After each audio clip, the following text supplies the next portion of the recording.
जय माता दी दोस्तों, डिवोशनल स्टोरी चैनल में आपका स्वागत है। आज की कहानी बड़ी ही रोचक और ज्ञानवर्धक है, तो कहानी के अंत तक हमारे साथ बने रहिए। दोस्तों, बहुत समय पहले की बात है। एक राज्य में रौनक सिंह नाम का एक प्रतापी राजा शासन करता था। उसकी एक रानी थी और उनका एकमात्र बेटा राजकुमार। कुछ ही समय पहले राजकुमार का विवाह धूमधाम से हुआ था। एक दिन राजकुमार शिकार के लिए घने जंगल में गया। चलते चलते उसकी नजर एक पेड़ की छांव में पड़ी। वहां एक विशाल बाज जाल में फंसा हुआ छटपटा रहा था। राजकुमार ने सोचा, तुम जैसे पक्षी को कोई जाल में कैसे फंसा सकता है। वह पास गया और सावधानी से जाल काटने लगा। कुछ देर में जाल पूरी तरह खुल गया। जाल खुलने के बाद बाज बोला, तुम नहीं जानते, यह कोई साधारण जाल नहीं था। मुझे एक साधु ने यहाँ बांध दिया था। राजकुमार ने आश्चर्य से पूछा, साधु ने क्यों? बाज बोला, हाँ, उसने मुझे श्राप दिया था कि मैं तब तक इस बंधन से मुक्त नहीं हो सकता जब तक कोई सच्चा और न्यायप्रिय इंसान मुझे आजाद न करे। मैंने कई लोगों को आते जाते देखा, लेकिन कोई नहीं रुका। चलो, अब तुम आजाद हो गए, राजकुमार बोला। बाज मुस्कुराया और बोला, आज से तुम मेरे सच्चे मित्र हो, क्योंकि तुमने मेरी आजादी लौटाई है। कोई बात नहीं, तुम्हारी किस्मत में अभी और उड़ना बाकी था। शायद इसी वजह से भगवान ने मुझे यहाँ भेजा था। राजकुमार, अगर कभी तुम किसी मुसीबत में फंसोगे तो मुझे याद कर लेना, मैं जरूर आऊंगा। राजकुमार मुस्कुराया और वापस महल लौट आया। अगले दिन राजा रौनक सिंह के पास एक पड़ोसी राजा आया। उसने निवेदन किया, महाराज, मुझ पर मेरे पड़ोसी राजा ने हमला कर दिया है। मेरे कई सैनिक मारे जा चुके हैं। मैं आपकी सहायता चाहता हूँ। मुझे सेना और हथियार चाहिए। मैं यह युद्ध जीतना चाहता हूँ। राजा बोले, कोई बात नहीं, सुबह होते ही सेना का इंतजाम हो जाएगा।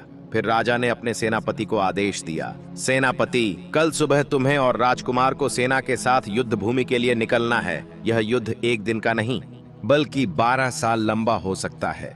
जीत कर ही लौटना है। सेनापति ने उत्तर दिया, ठीक है महाराज। इसके बाद सेनापति ने राजकुमार को सारी बात बताई। महाराज, हमें कल सुबह युद्ध के लिए निकलना है। कोई बात नहीं, हम जरूर चलेंगे, राजकुमार ने कहा। रात का समय था। एक लंबी यात्रा के बाद सभी विश्राम कर रहे थे। सेना अब भी युद्ध स्थल तक नहीं पहुंची थी। वहां तक पहुंचने में अब भी 2 दिन का सफर बाकी था। राजकुमार एक पुराने पेड़ के नीचे बैठा हुआ था। उसे नींद नहीं आ रही थी। उसी पेड़ की डाली पर एक तोता और मैना बैठे थे। तोता बोला, अरे मीठू, नींद नहीं आ रही क्या तुम्हें? मैना बोली, ओ चंची रानी, मुझे क्या नींद आए जब यह दुनिया सोई है और भाग्य जाग रहा है। चलो रहने दो मीठू जी, कुछ कहानी सुनाओ ताकि रात कटे। मैना बोली, कहानी नहीं चंची, आज तो सच सुनोगी। बहुत बड़ा अनर्थ हो गया है। नीचे लेटा राजकुमार यह सुनकर धीरे से चौकन्ना हो जाता है, पर आंखें बंद रखता है। मैना पूछती है, क्या हुआ मीठू? तोता बोला, जो हमारे नीचे लेटा है वह राजकुमार है। उसके भाग्य में एक ही बेटा था। अगर आज की रात वह महल में होता तो वही बेटा जन्म लेता, और अब उसकी झोली में राजपाट तो रहेगा, लेकिन गोद खाली रहेगी। यह सुनकर राजकुमार तुरंत उठ बैठता है। वह सेनापति को जगाता है और कहता है, सेनापति, उस तोते और मैना ने कहा कि अगर मैं आज रात महल में होता तो मेरा पुत्र जन्म लेता। अब शायद वह कभी नहीं होगा। दोनों कुछ पल मौन रहते हैं। तभी सेनापति कुछ याद करते हुए कहता है, महाराज, क्या आपको याद है, एक बार आपने एक बाज को जाल से बचाया था। उसने वादा किया था कि जब भी आपको जरूरत हो वह जरूर आएगा। राजकुमार चिंतित होकर कहता है, सेनापति, वह तो एक पक्षी है। वह मुझे इतनी दूर, इतनी जल्दी महल तक कैसे पहुंचा सकता है? सेनापति गंभीर होकर उत्तर देता है, यह बात पक्षी की नहीं है महाराज, यह उस वचन की है जो दिल से दिया गया था। एक बार प्रयास करके देखिए। राजकुमार आंखें बंद करता है और पूरे मन से बाज को याद करता है। तभी अचानक एक तेज रोशनी चमकती है और वही विशाल बाज सामने आ जाता है। मित्र, मुझे याद किया तुमने। बताओ, किस संकट ने तुम्हें पुकारा है? राजकुमार बोला, मुसीबत तो है, लेकिन शायद यह तुम्हारे बस की बात नहीं। बाज बोला, ऐसा कौन सा काम है जो मैं अपने सच्चे मित्र के लिए न कर सकूं? राजकुमार धीरे धीरे पूरी बात बताता है, पुत्र के जन्म की बात, समय की सीमा और भविष्यवाणी के बारे में। बाज हंसते हुए कहता है, तो तुम रानी के पास पहुंचना चाहते हो? बस इतनी सी बात। चलो मेरी पीठ पर चढ़ो। मुझे यहाँ पहुँचने में 6 महीने लगे थे और तुम कह रहे हो कि अभी महल पहुँचा दूंगा। अपने पिता के धर्म का मान रखते हुए मेरी पीठ पर बैठो। राजकुमार हिचकिचाते हुए बाज की पीठ पर बैठता है। बाज उड़ान भरता है, पर कुछ देर बाद थकते हुए कहता है, महाराज, आपका वजन बहुत ज्यादा है, मैं थक गया हूँ। राजकुमार आश्चर्य से पूछता है, क्या कह रहे हो? अभी तो 5 मिनट ही हुए हैं। हम कहाँ पहुँचे हैं? आधा रास्ता पार हो चुका है। राजकुमार बोला, ऐसा करो कि मुझे वहीं ले चलो जहां से मुझे बैठाया था। बाज बोला, क्या बात करते हैं महाराज, अगर पीछे जा सकता हूं तो आगे भी जा सकता हूं। बाज तेजी से उड़ता है और महल पहुंचकर राजकुमार को महल की छत पर उतारता है। देखो मित्र, बाज बोला, औलाद की चाह में कहीं दिन न निकल जाए। सुबह होने से पहले वापस लौट आना। सेना अब भी सो रही है, उन्हें पता भी नहीं चलेगा। अगर सूरज निकल गया तो मैं तुम्हें वापस नहीं ले जा पाऊंगा। ठीक है, मैं जल्द लौटूंगा, राजकुमार बोला। राजकुमार धीरे धीरे रानी के कक्ष की ओर बढ़ता है। तभी उसे रानी की कही एक बात याद आती है, तुम्हारे बिना कोई और मुझे देख भी नहीं सकता, मैं एक पतिव्रता स्त्री हूँ। राजकुमार सोचता है, रानी को तो पता भी नहीं कि आज मैं आऊंगा। अब सच झूठ का भेद भी आज ही सामने आ जाएगा। राजकुमार अपने चेहरे पर एक रुमाल बांधता है और रानी के कमरे में प्रवेश करता है। रानी अपने पलंग पर गहरी नींद में सोई हुई थी। राजकुमार सोचता है, अगर मैं यूं ही इसे जगा दूं तो इसे पता चल जाएगा कि कोई आया है। मुझे कुछ ऐसा करना होगा कि यह जागे भी और जाने भी न कि कौन है। राजकुमार अपने हाथ से रानी के पैर को हल्के से हिलाता है। रानी की नींद खुलती है। वह देखती है कि कोई पलंग के पास खड़ा है। वह एकदम घबराकर बोलती है, कौन हो तुम? वह तुरंत तलवार उठा लेती है। राजकुमार डरता है कि कहीं वह वार न कर दे और वह जल्दी से रुमाल हटा देता है। रुको, मैं तुम्हारा राजकुमार हूँ। रानी हक्की बक्की रह जाती है। महाराज, आप यहाँ कैसे? राजकुमार उसे सब कुछ विस्तार से बताता है। रानी चुपचाप सुनती है। कुछ पल साथ बिताने के बाद राजकुमार कहता है, अब मुझे आज्ञा दो रानी, मुझे वापस जाना होगा। रानी बोलती है, महाराज आप ऐसे कैसे जा सकते हैं? अपने माता पिता का आशीर्वाद लिए बिना,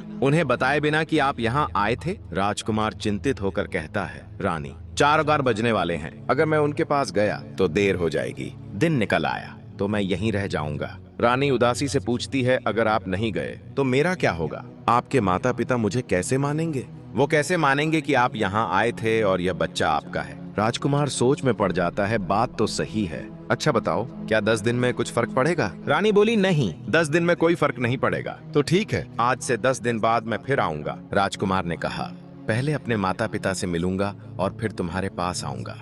महाराज, कहीं आप भूल न जाना। नहीं रानी, मैं नहीं भूलता। मैं तुमसे वादा करता हूँ, मैं जरूर आऊंगा। फिर दोनों छत पर जाते हैं। वहाँ बाज उनका इंतजार कर रहा होता है। बाज बोला, रानी साहिबा, आपके पति ने एक बार मेरी जान बचाई थी, बस उसी कारण आज मैं आपकी सहायता के लिए आया हूँ। रानी बोली, आपका बहुत बहुत धन्यवाद। बाज ने कहा, एक बात याद रखना, जो बेटा आपके गर्भ से होगा उसका नाम बाबूलाल रखना और रोज इस बच्चे के मुंह से एक हीरा निकलेगा, ठीक है? रानी सिर हिलाकर हामी भरती है। इतना कहकर बाज फिर से राजकुमार को पीठ पर बैठाता है और उसे लेकर उड़ जाता है। राजकुमार बाज के साथ वापस पहुंचता है। तब तक सुबह हो चुकी होती है। अब मैं आगे बढ़ता हूँ, बस 2 दिन का रास्ता बचा है। तीसरे दिन युद्ध शुरू हो गया।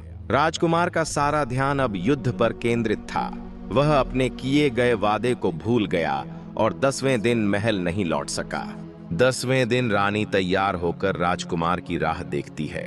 आज मेरे स्वामी आएंगे, आज 10वां दिन है। घंटे बीतते जाते हैं, दिन ढलता है। रानी हर बार चौंक कर देखती है, अब आए, अब आए, पर राजकुमार नहीं आता। 1 सप्ताह और बीत जाता है, फिर 1 महीना। रानी अब निराशा में डूबने लगती है। रानी अकेली सोचती है, यही डर था मुझे। मैंने तो कहा था उनसे माता पिता से मिलकर ही जाना, पर उन्होंने मेरी एक भी बात न मानी। अब मेरी हालत खराब होती जा रही है। 3 महीने बाद रानी का गर्भ दिखने लगता है।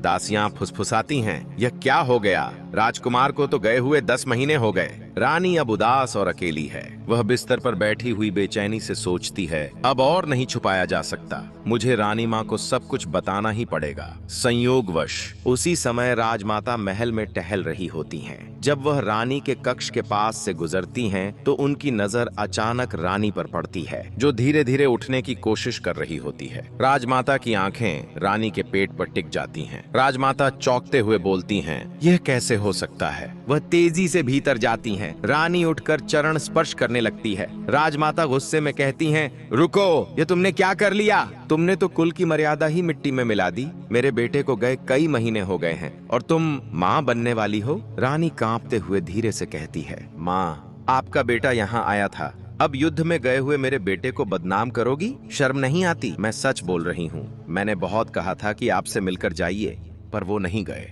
झूठ। अगर वो आता तो हमसे भी मिलता, सिर्फ तुमसे क्यों मिलता? यह सब तुम्हारा बनाया झूठ है। अब तुम्हें इसकी सजा मिलेगी। रानी माँ गुस्से में राजा के पास जाती हैं। महाराज, हमारे राजकुमार को गए 10 महीने हो गए और आपकी बहू ने अनर्थ कर दिया है। क्या कह रही हो रानी? राजा ने आश्चर्य से पूछा। जब मैंने पूछा कि बच्चा किसका है तो वह बार बार हमारे बेटे का ही नाम ले रही है। अब आप ही बताइए, क्या सिर्फ उसके कह देने भर से हम मान लें कि वह सच में आया था? अब यह बात किसी को न पता चले। इसे मौत की सजा दी जाए। चुपचाप इसे जंगल में फेंकवा दीजिए, जहाँ न कोई दीपक हो न इंसान। जानवर इसे खा जाएंगे और किसी को कुछ पता भी नहीं चलेगा। ठीक है, जो तुम कहो। अगली सुबह रानी के लिए एक सुंदर पालकी सजाई जाती है। बेटी, अब तुम इस पालकी में बैठ जाओ, यह तुम्हारे लिए आई है। जैसी आपकी आज्ञा पिताजी। मैं तो सच्ची हूँ, पर आज मेरा सच किसी काम नहीं आया। एक अंतिम इच्छा है मेरी। मेरे कक्ष में एक बांसुरी पड़ी है, कृपया मुझे वह दे दीजिए। ठीक है।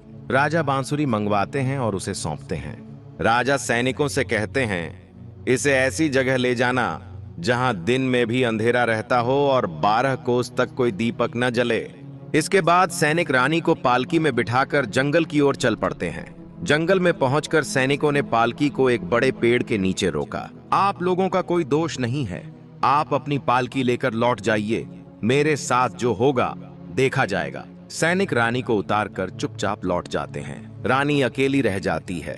वह अपने पास रखी बांसुरी उठाकर बजाने लगती है और फिर भगवान का नाम लेती है। हे भगवान, मैं तो सच्ची थी, फिर भी मेरे साथ ऐसा समय क्यों आ गया? रानी की बांसुरी की मधुर धुन जंगल में फैल जाती है। उसी समय पास ही से एक गरीब लकड़हारा गुजर रहा होता है, जिसका नाम कमलेश प्रसाद है। अरे, जंगल में कोई बांसुरी बजा रहा है, आवाज तो बड़ी मीठी है, जरा देखूं कौन है। वह आवाज की दिशा में बढ़ता है और रानी को देखकर चौंक जाता है।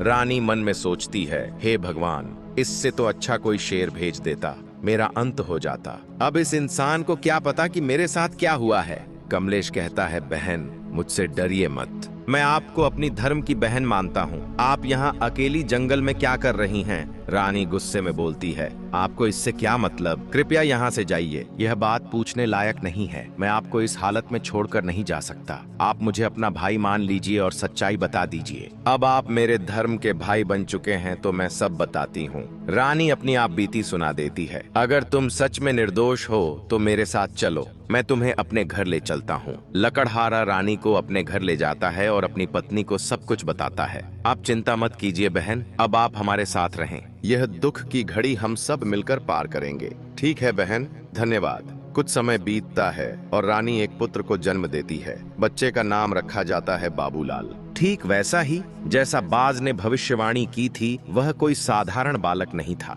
बाबूलाल हर रोज एक कीमती हीरा उगलता था। रानी हर हीरा चुपचाप संभाल कर छुपा देती। एक डर उनके भीतर लगातार मंडरा रहा था। डर इस बात का कि अगर लकड़हारे को इस रहस्य का पता चल गया तो वह कहीं उनके बेटे को छीन न ले। 18वें दिन की सुबह, बहन आप खाना बना लो। हाँ भाई, आते ही होंगे। तब तक मैं कपड़े धोने के लिए नदी पर जा रही हूँ। रानी कपड़े लेकर चली जाती है। थोड़ी देर बाद लकड़हारा घर लौटता है। अरे, मेरी बहन का बिस्तर खाली क्यों है? वह कहाँ गई? वो कपड़े धोने गई है भाग्यवान। अभी कुछ दिन और उसे बाहर नहीं जाने देना था। तभी बच्चा रोने लगता है। तुम बाद में खाना खा लेना, पहले बच्चे को संभालो। पत्नी बच्चा उठाती है और तभी उसके मुंह से एक हीरा निकलता है। पत्नी घबरा कर बोलती है, हे भगवान, इस बच्चे के मुंह से क्या निकला? अरे, यह तो बेशकीमती हीरा है। क्या पहले भी ऐसा कोई हीरा निकला है? इसके बारे में मुझे कुछ नहीं पता। जरा तकिए के नीचे देखो तो। वे तकिए के नीचे देखते हैं और वहाँ से वैसे ही 17 और बेशकीमती हीरे निकलते हैं। जन्म लिए 18 दिन हो चुके हैं। इसका मतलब यह बच्चा रोज एक हीरा उगलता है। यह तो चमत्कार है। हमें अब यहाँ नहीं रहना चाहिए। जल्दी से सामान बांधो और चलो यहाँ से। लालच में आकर अपनी बहन को मत दुखी करो। याद करो, जब हम उसे जंगल से लाए थे। यह बच्चा उससे मत छीनो, बहुत हो गया। वो मेरी बहन है, तुम्हारी नहीं। अब बहस मत करो,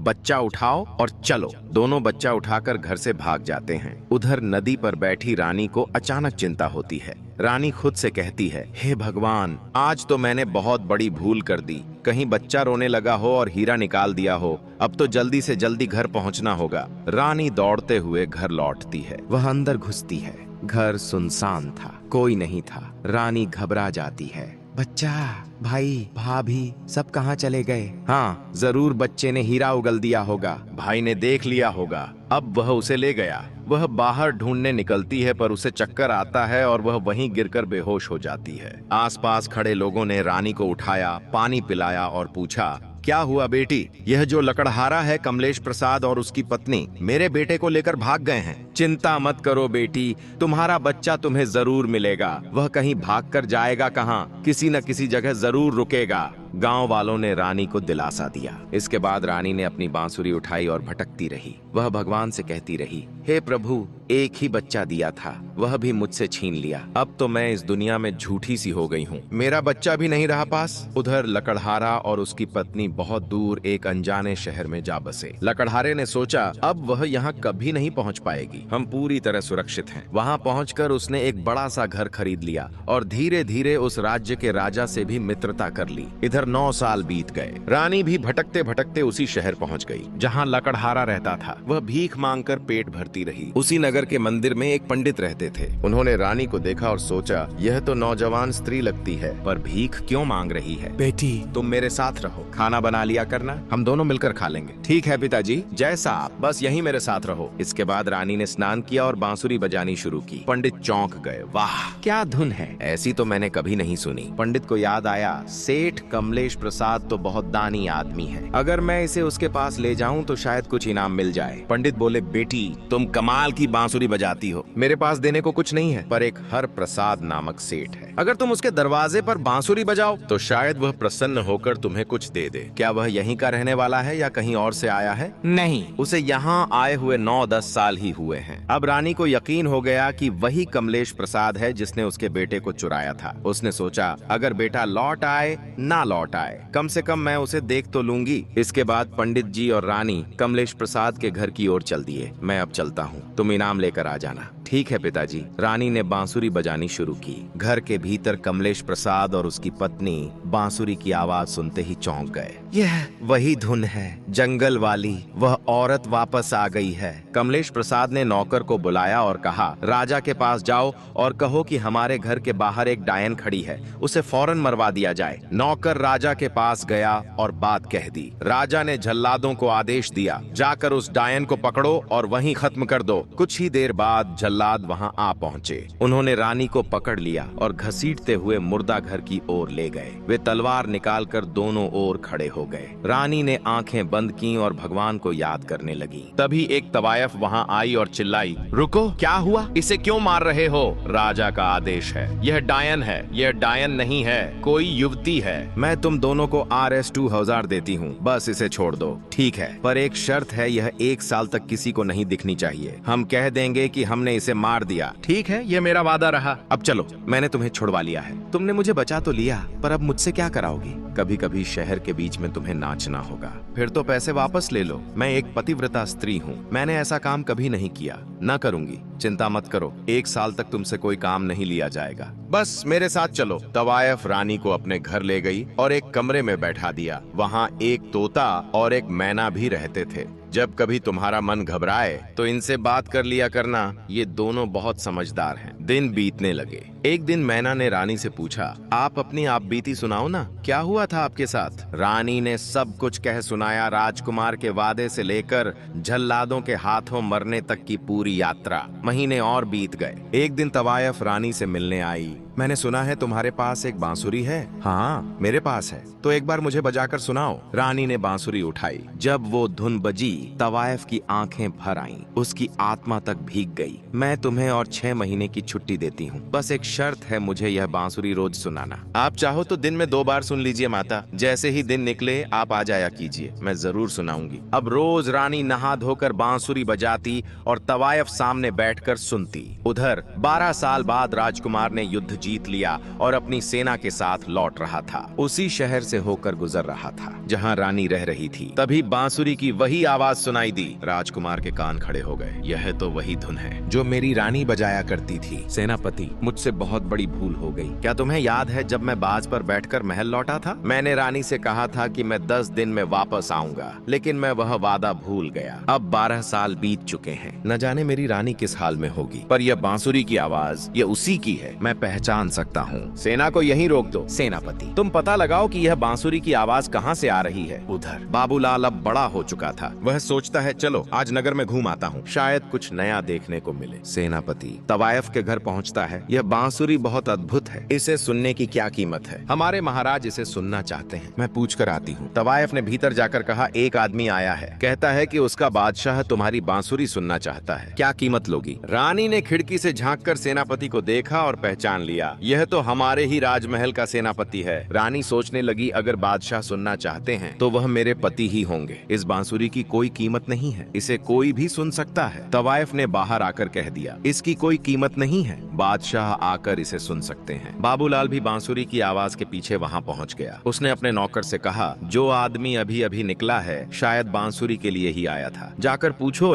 कितनी कीमत लगी? हम दोगुनी देंगे, हमें बस सुननी है। नौकर जाकर बोला, कमलेश प्रसाद का बेटा बाबूलाल बांसुरी सुनना चाहता है, क्या कीमत है? तवायफ ने रानी से पूछा। रानी बोली, कोई कीमत नहीं है। इसके बाद रानी तवायफ से कहती है, माता, जो पहले आया था वह मेरे पति राजकुमार का सेनापति है, और जो अब बांसुरी सुनने आएगा वो स्वयं बादशाह है, मेरा पति। मैं उसकी रानी हूँ। यह जो उसके पीछे आया है, बस इसी की वजह से मैं उस दिन मरने वाली थी। यह बच्चा मेरा है, जिसका नाम बाबूलाल है। यह हर प्रसाद का बेटा नहीं है, यह तो मुझसे छीना गया था। अब यह सारी बात उसे भी पता चल गई है। तोता और मैना को तो पहले से ही सब पता था। जब रानी ने राजकुमार को आगे आते देखा तो उसे बहुत गुस्सा आ गया। मैना ने सोचा, रानी ने अंदर जहर का प्याला रखा हुआ है, जैसे ही बादशाह अंदर जाएगा रानी वह प्याला पी लेगी, खुद को समाप्त कर देगी। मैना ने विचार किया, कोई युक्ति लगानी पड़ेगी, लेकिन अभी अगर मैं तुम्हारी माँ के सामने गया तो वह गुस्से में जहर पी लेगी। अब तुम आगे जाओ और अपनी माँ से मिलो,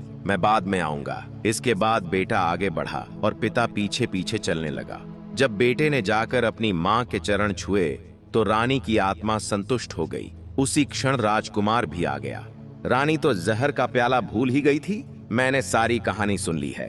राजकुमार ने कहा, अब ऐसा करो, सभी लोग बाहर चलो। अब हर बात का फैसला वहीं खुले मैदान में होगा। अब सब लोग खुले मैदान में इकट्ठा हो गए। वहां सेना खड़ी थी, सेनापति मौजूद था।